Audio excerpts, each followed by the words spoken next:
아침으로 무엇을 먹을 것인가? 어떤 삶을 살 것인가? 당신은 셀 수 없이 많은 일들 속에서 당신의 자신의 삶을 창조하고 있다는 것을 인정할 수 있을 것이다. 당신은 알람 시계가 울릴 때 일어날지 말지를 결정한다.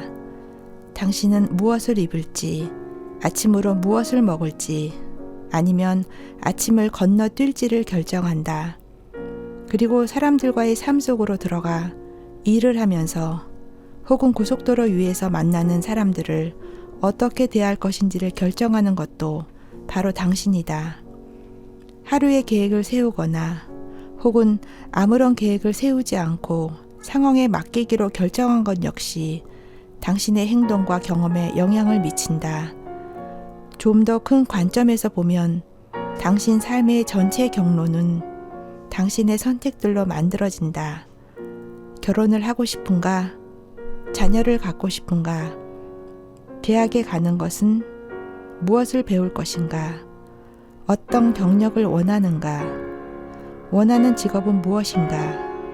당신의 삶은 그냥 일어나지 않는다. 당신의 삶은 매일 당신의 선택 혹은 선택하지 않은 것들에 달려있다. 하지만 여전히 의문은 남는다. 내가 만들어내는 인생의 범위는 어디까지일까? 꿈에서도 바라던 여성을 만날 기회가 또 난폭한 상사를 만나는 것까지 포함될까? 복권에 당첨되는 것은 당신은 누구의 삶을 만들어내고 있는가? 시시한 질문처럼 보이지만 현실을 창조하는 나에는 커다란 물음표가 붙어 있다. 전체 창조 과정에 대한 의문을 어느 정도까지 해소하기 위해서는 그 나에 관한 통찰이 필요하다. 우리는 현실을 창조하는 기계이다. 우리는 늘 현실의 결과를 창조하고 있다. 만일 작은 지식의 차원에서 정보를 받아들인다면 작은 현실을 창조할 것이다. 큰 차원의 정보를 갖게 된다면 우리는 큰 현실을 창조할 것이다. 조 디스펜자. 나는 누구인가? 질문으로 돌아가 보자. 인도의 성자 라마나 마하리시는 바로 그 질문을 통해 가르침을 전파했다. 마하리시는 이 질문의 탐구를 통해 바로 깨달음으로 이를 수 있다고 말했다. 하지만 깨달음은 잠시 제쳐두고 질문을 창조 행위로 제안해보자. 프레드 알렌 울프는 다음과 같이 말한다. 우선 생각해 보아야 할 것은 당신이 자신의 현실을 창조한다는 개념이다. 만일 쇼를 펼치고 있는 당신이 자기 중심적인 인간을 의미한다면 그것은 아마 잘못된 생각이 될 것이다. 현실을 창조하고 있는 것은 결코 그런 개인적인 존재가 아니다. 그러면 새로운 질문이 생긴다. 그렇다면 누구인가? 모닝커피를 주문하면서 더블 카푸치노로 결정한 것은 초월적이거나 불멸의 자아가 아니라 자기 중심적인 인간이라는 점은 분명하다. 하지만 새로 산 차 위로 가로수가 넘어졌을 때 그 자기 중심적인 인물은 전혀 관련이 없어진다. 절대 자신의 탓이 아닌 일들이 일어나는 경우 대부분 사람들은 내가 현실을 창조한다는 것을 거부하며 말한다. 나는 결코 이것을 창조하지 않았어. 사실이다. 자기 중심적인 인간은 결코 그렇게 할 수 없다. 하지만 모든 영적 전통에서 얘기하듯 당신 이상의 무엇이 존재한다. 이 영적인 차원에서 자아는 에고와 진화, 인간과 신성, 사람의 아들과 신의 아들, 유한한 몸과 불멸의 영혼 등으로 다양하게 구분된다. 하지만 핵심은 창조가 일어나는 수많은 차원 역시 존재한다는 것이다. 깨달음의 목적은 이런 자아의 분열을 지워버리고 하나의 근원으로부터 창조하는 것이다. 즉, 우리가 창조한 모든 것들을 인식할 때까지 우리의 의식을 확장해가는 것이라고도 할 수 있다. 내가 창조한다는 것을 인정하는 것은 의식 확장의 놀라운 도구가 된다. 왜냐하면 이 명제가 진실이라면 당신이 창조한 부분들을 부정하는 것은 자신의 일부를 부정하는 것이기 때문이다. 이 경우 아무리 시간이 지나도 분열된 자기는 통합되지 않는다. 실제로 깨달은 사람들은 이 현실을 창조한 유일한 목적은 당신의 영혼이 전체에 이르기 위해서라고 말한다. 성장하기 위해 경험을 해야 할 것은 많다. 그리고 그 경험의 대상은 당신의 에고, 개인이 우선 선택한 것이 아닐 수도 있는 것이다. 사람들은 이것을 카르마라고 부른다. 즉 우리는 가깝든 멀든 과거 어느 시점에 지금 이 삶에서 마주치게 될 모든 조건들을 창조했다는 것이다. 하지만 이 세상 모든 사람들의 카르마가 서로 어떻게 작용하고 있는 것일까? 어떻게 그것들이 꼭 맞아 떨어지는 것일까? 어떻게 이런 행복한 우연들이 일어나는 것일까? 60억이 넘는 인간들을 위해 모든 것들이 맞아 떨어지도록 움직이고 있는 사람은 누구일까?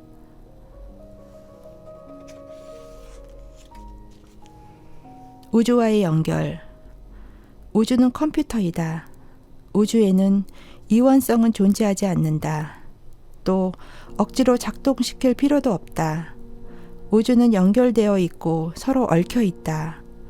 모든 것들은 서로 관련되어 있으며 창조하는 모든 곳에서 일어나고 있다. 우주가 우리에게 반응하는 것이 아니라 우주가 바로 우리이다. 카르마를 이원론적인 모델에서 살펴보면 다음과 같이 설명할 수 있을 것이다. 내가 존을 때렸다. 그러므로 누군가가 나를 때릴 것이다. 이것이 바로 어떤 현상을 원인과 결과로 바라보는 방식이다. 하지만 비이원론적이고 서로 얽혀있는 모델에서 상황은 달라진다. 즉 행위나 생각, 나의 의식이 조각에서 생겨나고 그것과 관련된 어떤 파장이나 진동이 존재하게 된다. 행동을 취하고 그 현실을 수용함으로써 그 파장이나 진동에 의해 우주와 연결된다. 그리고 같은 진동이 외부가 그것에 반응하고 그렇게 반응한 것이 당신의 현실에 반영되는 것이다. 당신 삶의 모든 것들, 즉 사람, 장소, 사물, 상황, 사건들은 당신 고유의 진동이 반영된 것에 지나지 않는다. 람타는 당신 삶 속의 모든 것은 당신이라는 존재의 고유한 주파수라고 말한다. 그래서 내가 누구인지 알고 싶으면 주위를 돌아보기만 하면 된다. 우주는 항상 그 답을 주고 있다. 문제는 내면에 감춰지고 억압된 부분 역시 반영된다는 점이다. 우리가 그것들을 억누르고 있는 이유는 자신의 그런 부분을 좋아하지 않기 때문이다. 나는 결코 그것을 창조하지 않았다 라고 말하는 경우 대부분 그 억압된 부분이 반영되고 있는 것이다. 그리고 우리가 이해할 때까지 그것은 계속 반복하여 나타난다. 이것은 카르마의 박해이며 반갑지 않은 회전목마이다. 희생자, 당면한 현실의 치유. 자신을 희생자로 보는 것은 내가 나의 현실을 창조한다는 말을 가장 강하게 거부하는 것일지도 모른다. 희생자들은 이런 상황이 나에게 일어난 것은 불공평하고 불합리하다라고 말한다. 그리고 결국 다음과 같은 말로 이어진다. 나는 불쌍해. 우주는 불공평해. 카르마는 변덕스러워. 물론 이런 태도를 취하는 데에는 장점도 있다. 우선 동정을 얻는다. 또 나쁜 일이 일어난 경우에는 당신 탓이 아니므로 자신에 대해 좋은 느낌을 가질 수가 있다. 게다가 그 경험을 무시할 수도 있고 그 속에서 자신의 역할을 인정할 필요도 없다. 나쁜 점은 무엇일까? 당신은 지금 막 현실을 창조한 것이 당신이 아니라는 서류에 서명했다. 그리고 그 경험은 반복되고 당신은 현실과 분리된다. 즉, 창조자와 창조물이 서로 떨어져 버리는 것이다. 일반적으로 이런 태도가 사회에서 어떻게 반영되는지 잠시 살펴보면 이러한 희생자들이 얼마나 많은지 알게 된다. 저녁 뉴스의 대부분은 희생자에 초점을 맞춘다. 미국에서 희생자 심리는 극에 달했다. 어떤 사람에게 무슨 일이 일어나면 사람들이 우선 하는 일은 고소할 사람을 찾는 것이다. 익스트라느로의 여행에서 돈 주왕이 카를로스 카스타나나에게 말한다. 당신은 자신의 결정에 책임이 없다고 느끼기 때문에 삶에 대해 불평을 늘어놓는 것이다. 나를 보라. 나는 어떤 의심이나 후회도 없다. 내가 하는 모든 것들은 나의 결정이며 나의 책임이다. 비록 인정하기는 힘들지만 우리는 매일 스스로의 현실을 창조하고 있다. 상황에 대해 다른 누군가를 비난하는 것처럼 통쾌한 일은 없다. 우리는 그 상황은 다른 사람의 잘못 때문이라고 말하며 시스템을 탓하고 신을 탓하고 부모를 탓한다. 하지만 세상에서 무엇을 관찰하든 그것은 우리에게 되돌아온다. 예를 들어 나의 삶 속에서 기쁨과 행복, 성취한 것이 거의 없었던 이유는 정확히 이런 것들에 대한 나의 초점이 부족했기 때문이다. 미하일 레드위드. 대전환. 이 장의 주제인 내가 나의 현실을 만든다는 것에 대한 강한 부정은 희생자가 되는 가장 큰 이유이다. 반대로 나에게 책임이 있다는 것을 받아들이는 것은 내가 나의 현실을 창조하는 것을 온전하게 인정하는 것이다. 이렇게 인정하는 것은 삶의 경험 속으로 접근하는 큰 전환점이 된다.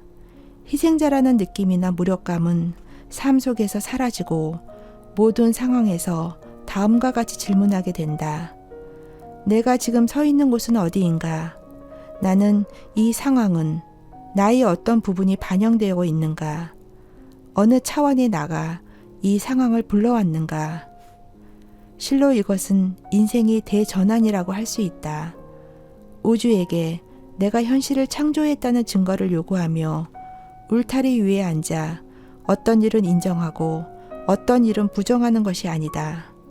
현실을 당신의 삶으로 받아들이고 일어나는 모든 일들이 당신에 의해 창조되었다고 선언하라.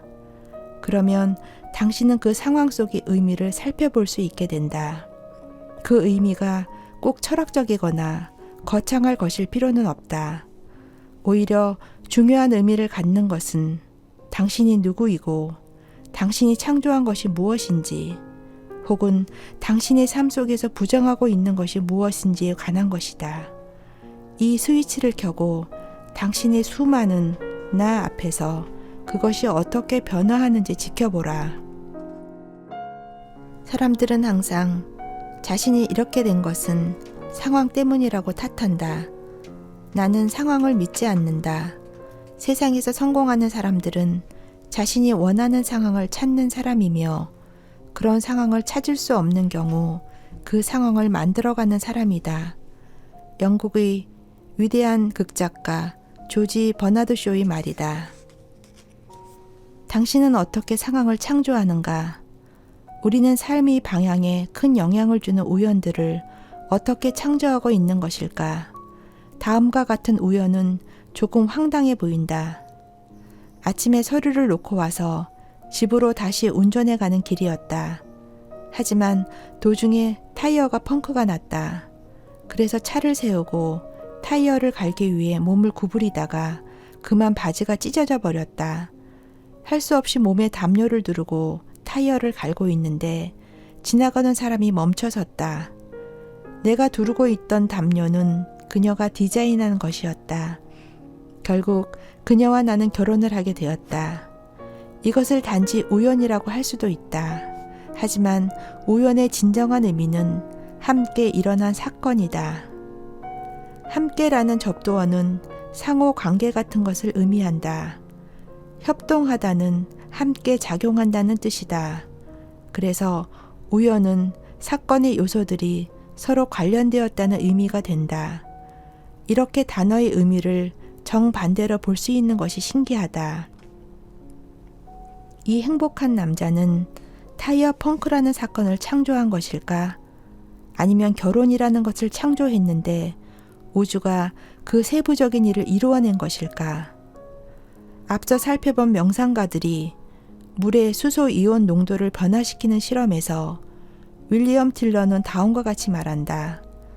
문제는 우리가 의도의 세부적인 부분까지 말하느냐 아니면 세부적인 부분을 우주에 맡기느냐 하는 것이다. 일반적으로 정답은 후자이다. 다른 말로 하면 물이 수소 이온 농도를 변화시키는 과정에서 화학적인 결합이나 이온의 변화 같은 과정을 세세하게 지시하는 대신 명상가들은 그 결과에 초점을 맞추고 세부적인 부분은 우주에게 맡겨둔 것이다. 앞에 결혼한 남자 역시 바지가 찢어진 것에는 전혀 집중하지 않았다. 당신의 꿈이 있는 방향으로 자신 있게 걸어가라.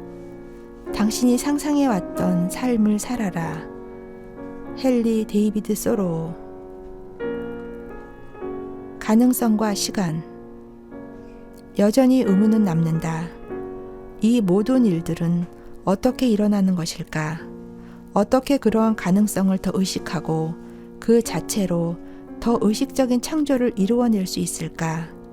아밋 고스와미는 이렇게 말한다. 의식이 존재의 근원이라고 하는 것은 하나의 가설이다. 그 가설 역시 의식의 가능성이다. 그 가능성 속에서 의식은 가능성에 표현될 실질적인 경험을 선택하고 관찰한다.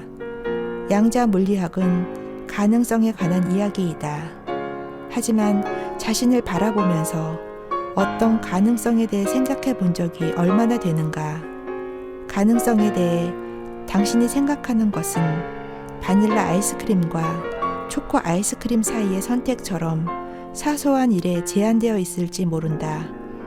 당신은 삶 속에서 양자 물리학적 가능성을 놓치고 있는 것이다.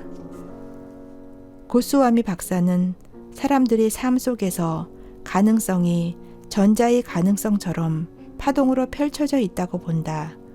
이 말은 당신의 삶 속에 이러한 선택권들이 슈레딩거의 방정식으로 예측할 수 있는 파동처럼 실질적이라는 뜻이다. 스튜어트 해머호프는 이 개념에서 한 걸음 더 깊이 들어간다. 의식적으로 선택하는 것은 양자의 중첩된 가능성이 하나의 선택으로 결정되는 것으로 볼 수 있다. 메뉴판을 보며 새우 요리를 먹을 것인지 파스타나 참치 요리를 먹을 것인지 선택하는 경우 양자가 중첩된 가능성으로 존재하는 것처럼 선택 이전에는 모든 가능성들이 동시에 존재한다. 어쩌면 미래를 앞질러 가서 다른 메뉴들을 맛볼 수도 있다. 그리고는 스파게티로 하겠다고 결정하는 것이다. 미래로 앞질러 간다는 이야기는 공상과학 영화처럼 들릴 수도 있다. 해머호프 박사는 양자 물리학에서 당신은 시간을 거슬러 갈 수도 있다. 의식이 시간을 거슬러 가는 것과 관련된 뇌의 프로세스로 알려져 있다고 지적한다.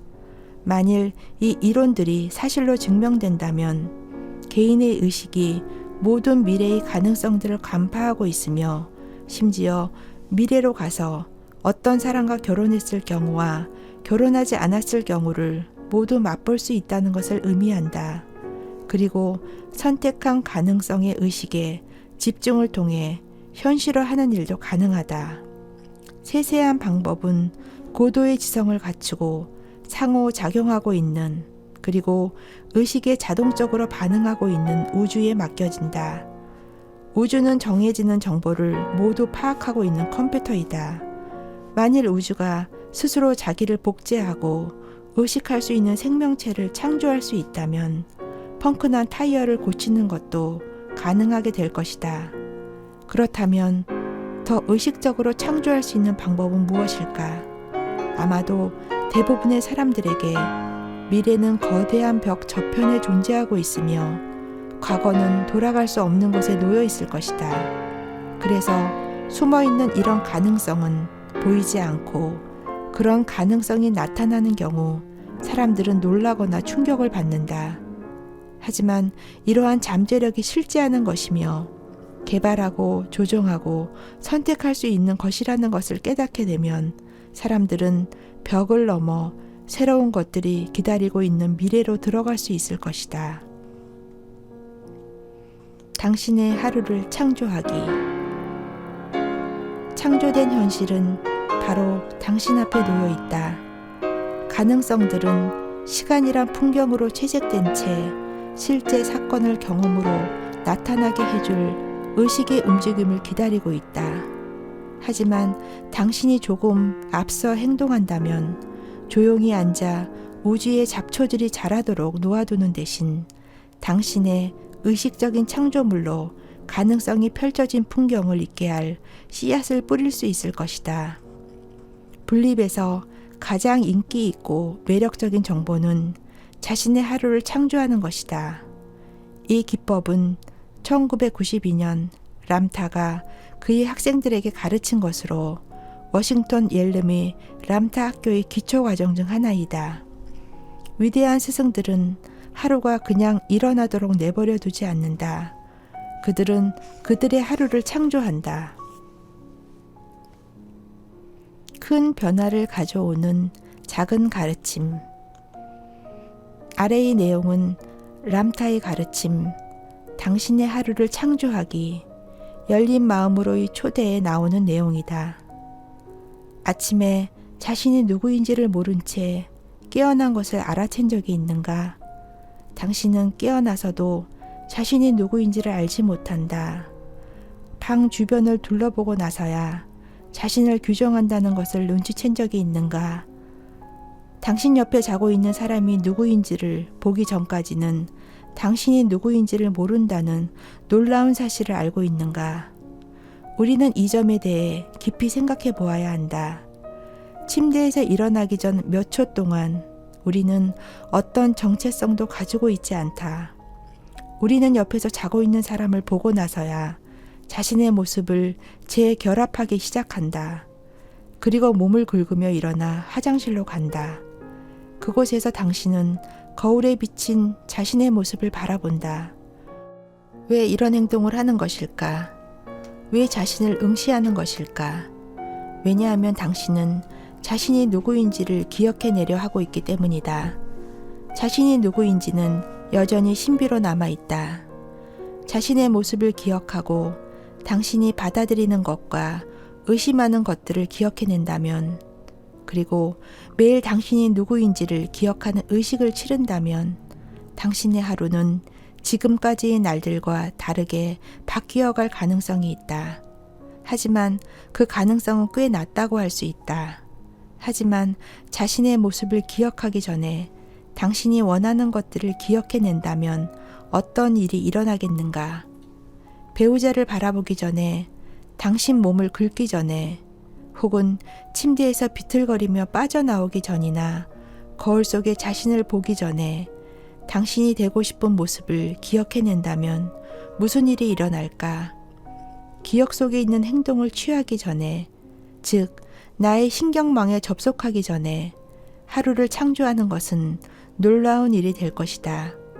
이 행위는 나의 신경망에 새로 더해져 삶의 경험을 더해줄 것이고 자신의 하루를 창조하게 될 것이다. 당신이 누구인지를 아직 알지 못하는 그 순간은 가장 숭고한 순간이며 그 순간 우리는 일상을 벗어난 것을 보게 된다. 그 순간 당신은 비일상적인 것을 기대하며 받아들이게 된다. 오늘 월급이 인상되는 것을 받아들일 수도 있다. 만일 현재 자신의 모습을 떠올리면 월급 인상에 대한 예상은 축소해버린다. 당신의 정체성에 어떤 결론도 내리지 않은 이 상태에서 당신은 자유롭게 창조할 수 있다. 그래서 나는 아침에 일어나 당신이 누구인지 떠오르기 전에 당신이 하루를 창조하라고 얘기한다. 그렇게 당신의 하루를 창조한 뒤에 평범한 일상은 변화할 것이다. 화장실 거울을 바라보던 사람과는 조금씩 다른 사람이 될 것이다. 당신에 대해 다른 무엇이 존재한다는 것을 알게 되고 또 그것은 아주 멋진 일이 될 것이다. 이 놀라운 가르침은 이 장의 주제인 나에 대해 이야기하고 있다. 창조의 주체인 나는 누구일까? 만일 그것이 어떤 개인이라면 창조는 현재 존재하는 구조와 습관, 신경망, 그리고 오래된 개인의 구조 속에서 만들어질 것이다. 그리고 창조되는 모든 것들 역시 똑같이 낡은 것이 될 것이다. 이미 존재하는 것을 만들어내는 것을 창조라고 할 수 없다.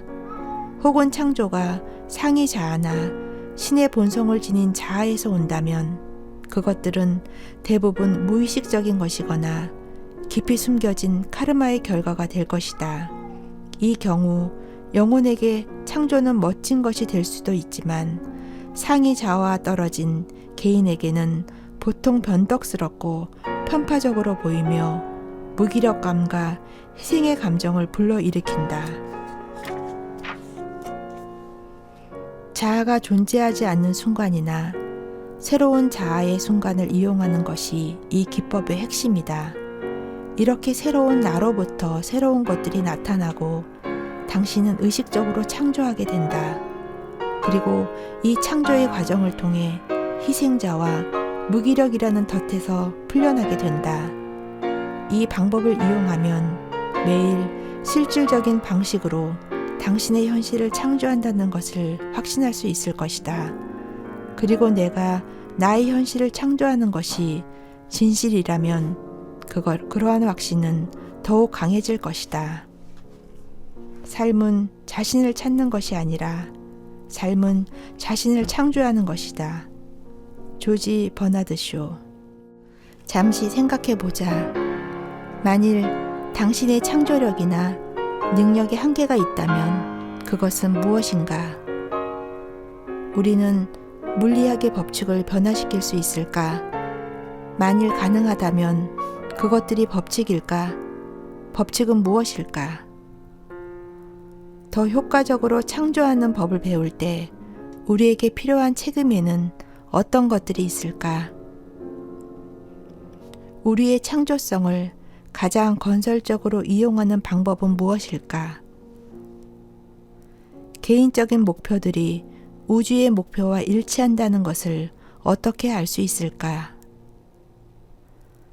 의식적이든 무의식적이든 우리가 항상 창조하고 있다는 것을 아는 것은 어떤 영향을 줄까? 인격과 더 높은 차원의 의식의 차이점은 무엇일까? 어떻게 그 차이를 알 수 있을까? 언제 개인적인 창조를 하며 언제 더 높은 의식의 창조를 하는 것일까? 나의 개성은 나쁜 것일까?